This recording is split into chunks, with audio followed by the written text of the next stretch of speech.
We grow up thinking that in order to connect with God, we have to go somewhere far, maybe a temple on a mountaintop, a remote retreat, or some place sacred and out of reach. We imagine that we need to be perfect, pure, cleansed of our mistakes before we can even speak to God.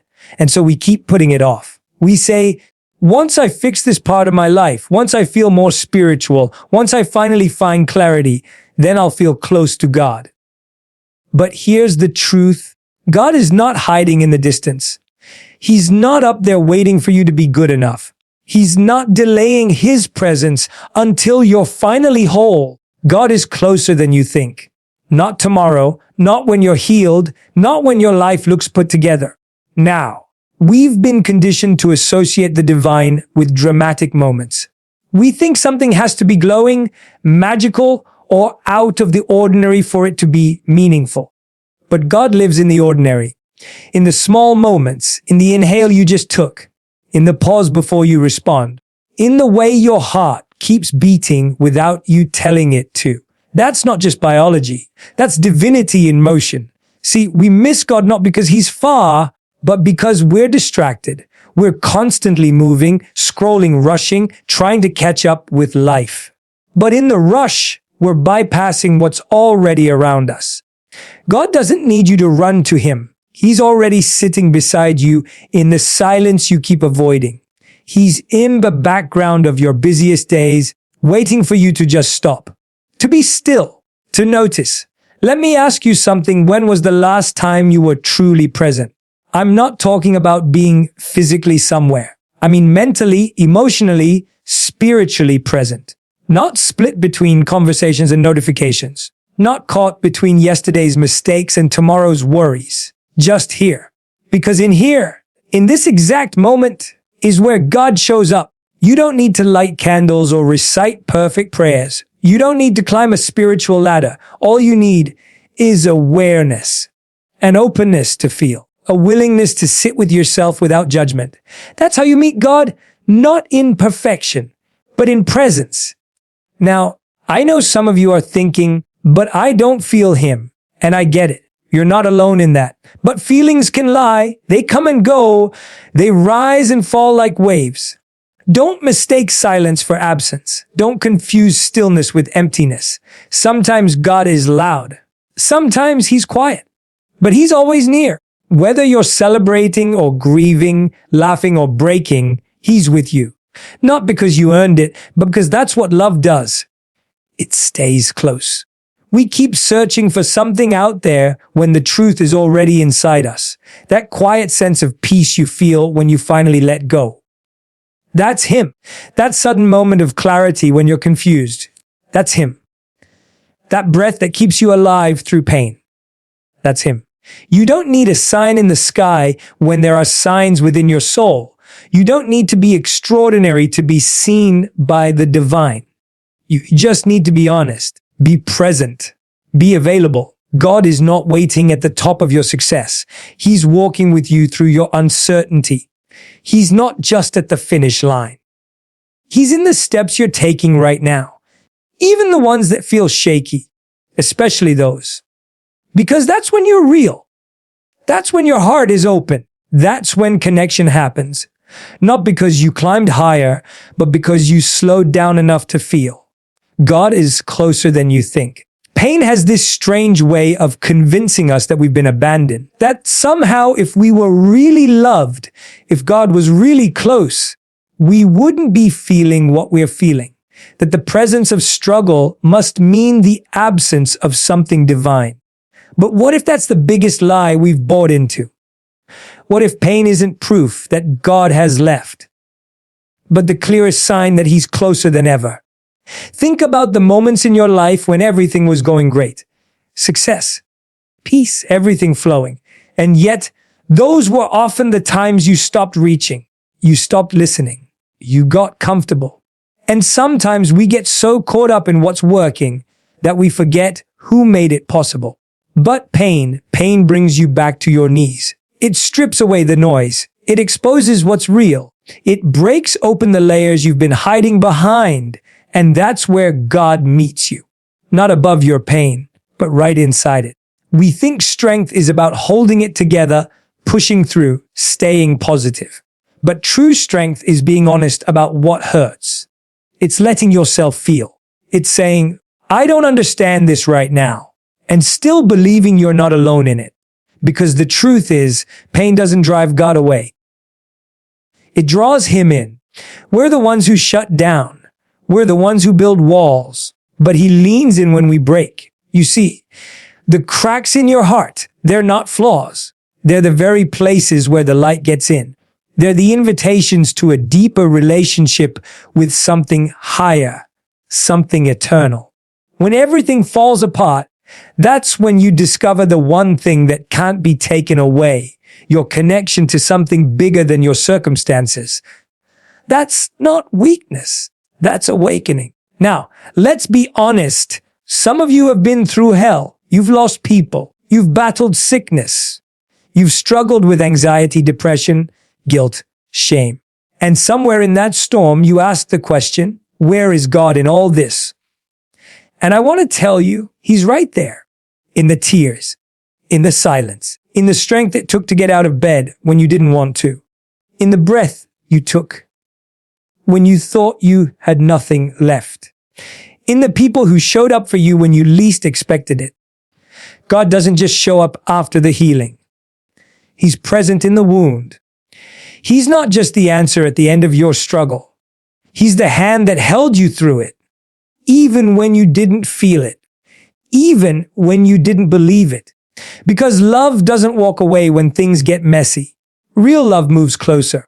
And maybe the reason you're feeling pain isn't because God is distant, but because he's allowing something in you to shift, to grow, to become. Growth never happens without resistance. Diamonds don't form without pressure. Muscles don't build without tension.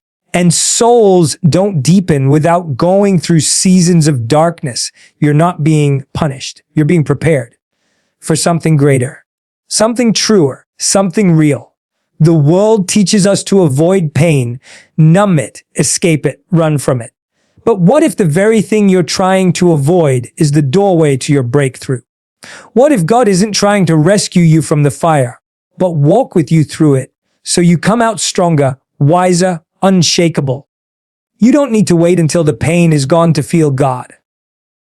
Because pain isn't a pause in your spiritual journey. It's part of the path. It's the moment when the divine is no longer an idea, but a presence, a whisper, a force that lifts you even when you've got nothing left. God is closer than you think. We're always looking for something big, something obvious. We expect a burning bush, a loud voice from the sky, a miracle that shakes the ground beneath us. We wait for signs so dramatic they're impossible to ignore. But here's what I've learned. God doesn't always shout. Most of the time, he whispers.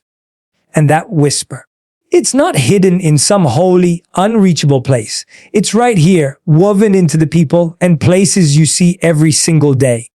We've gotten so used to separating the spiritual from the ordinary, like they can't exist in the same space.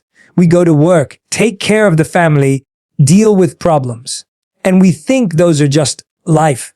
Then we think we need a separate, sacred space for God. But what if we've had it backward this whole time? What if God doesn't separate himself from your life, but shows up right in the middle of it?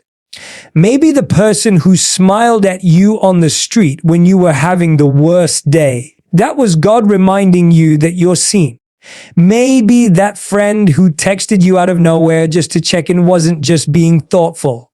Maybe that was divine timing. Maybe the stranger who helped you when your car broke down, or the teacher who believed in you when no one else did. Those weren't coincidences. That was God using people to touch your life.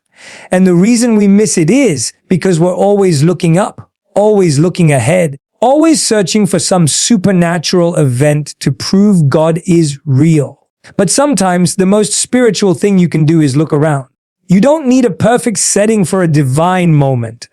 You could be standing in line at the grocery store, sitting in traffic, having coffee with a friend, and suddenly something shifts.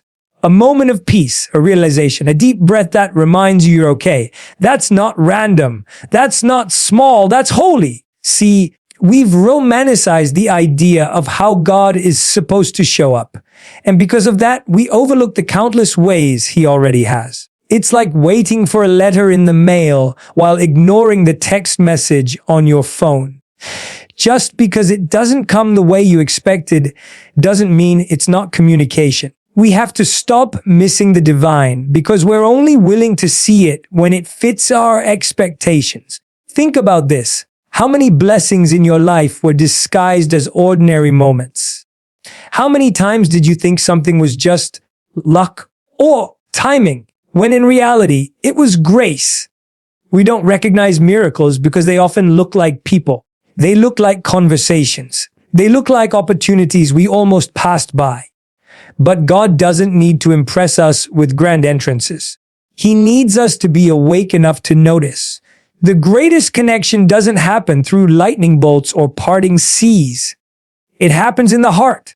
When you hold your child and feel an overwhelming sense of love, that's God. When you laugh so hard with someone you forget your pain, that's God. When you're crying and someone just sits with you without saying a word, that's God. That's how love shows up. Quietly, steadily, powerfully. You've been touched by the divine more times than you can count. You just didn't know it. Because God hides in plain sight. In kindness. In presence. In people who don't even know they're being used for something greater. So the next time you wonder where God is, don't just look to the sky. Look around you. Look within you. He's not just above you. He's in the everyday, the mundane, the moments you almost rushed past. You don't need to chase the miraculous. You just need to slow down enough to see it. God is closer than you think. We live in this mindset where we think we're waiting on God, waiting for a sign, waiting for a breakthrough, waiting for the right moment. And we start saying things like, when God opens the door, I'll move. Or when the time is right, I'll take that step. But let me tell you something powerful. Maybe you're not the one waiting. Maybe it's not about waiting on God. Maybe God is actually waiting on you. We keep looking up, asking, pleading, praying for direction, for clarity, for confirmation. And that's okay. Those are real, honest moments. But too often, we're asking for answers to questions we already know deep down. We're just afraid to act on them. And here's the truth. God's not going to do for you what he's already empowered you to do. He gave you intuition, wisdom, courage, discernment.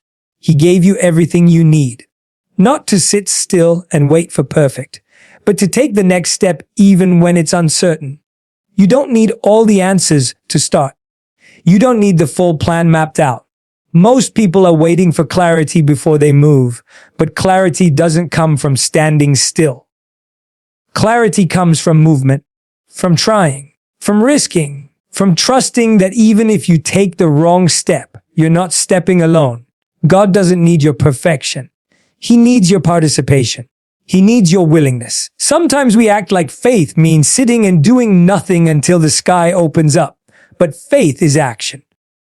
Faith is stepping out while you're scared. It's moving forward when you're not sure how it ends. It's doing the work even when you can't see the reward yet.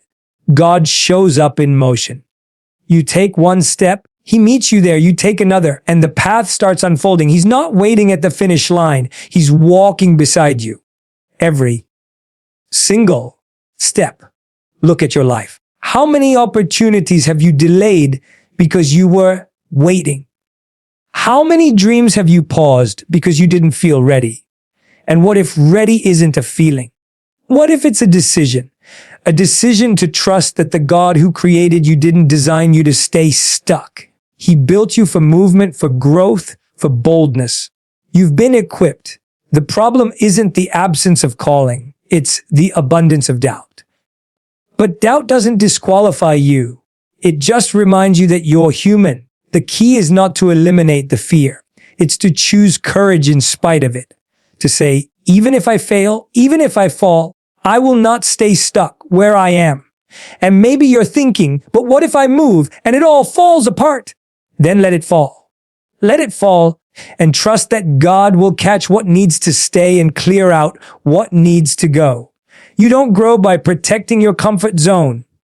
You grow by stepping into purpose, even when it shakes you, even when it terrifies you. That's where power lives. That's where God moves. He's already given you signs. You just keep asking for confirmation because you're scared to act. But action builds momentum, and momentum builds faith. You're not waiting for God to give you a green light. The light's been green. You've just been staring at it. Stop praying for things you've already been told to do. Stop asking for permission when you've already been given authority. You don't need another sign. You need to move. Right now. Not next week. Not when the fear goes away. Right now. Because the moment you move is the moment you realize God never left. He's not far. He's not delayed. He's not passive. He's been walking beside you all along, just waiting for you to take the first step toward everything you've been asking for. Is closer than you think.